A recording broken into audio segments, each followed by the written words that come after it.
This is day 5. I've just set off from staying at my new friend Indra's house. He lives in a small little farm on top of a hill, amazing views. Him, his wife, his daughter, and he had another guest yesterday who he just offered someone from his local village to stay. I think they were heading home, running a little bit late. Yesterday was probably the staying at his house with him, enjoying his hospitality, was probably the highlight of my trip so far since the run began. He's just a really friendly guy, and there's just such a nice energy from him, his family. He has a certain kind of quiet happiness to him. He doesn't want for much from the looks of it. You know, he doesn't need much. He bought this little plot on top of a hill about a year ago, and he's built his own little house there. He's growing crops. He's experimenting. He doesn't have electricity. He has a small solar panel which runs a battery which powers the couple of LED light bulbs for the evening, and the phone charger, and that's it. And he's happy. He seems happy there, you know. And it's simple. They have a little gas stove where they were using a small fire. You know, they offered me to eat. Didn't ask for anything at all in return.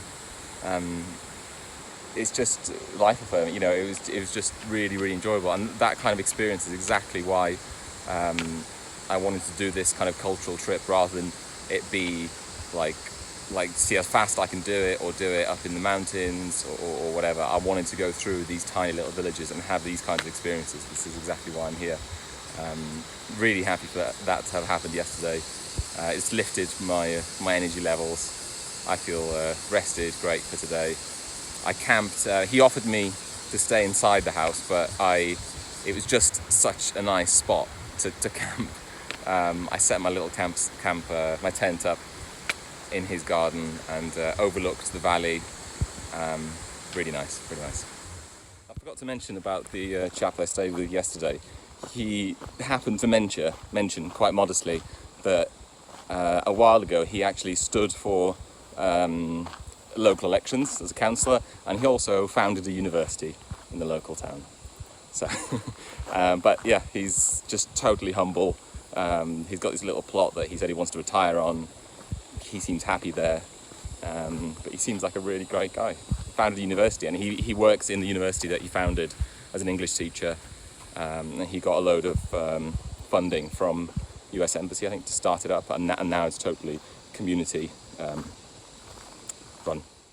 This is the glamour of doing some long distance adventure like this. Socks just clipped to my pack, drying. I constantly got to keep changing my socks.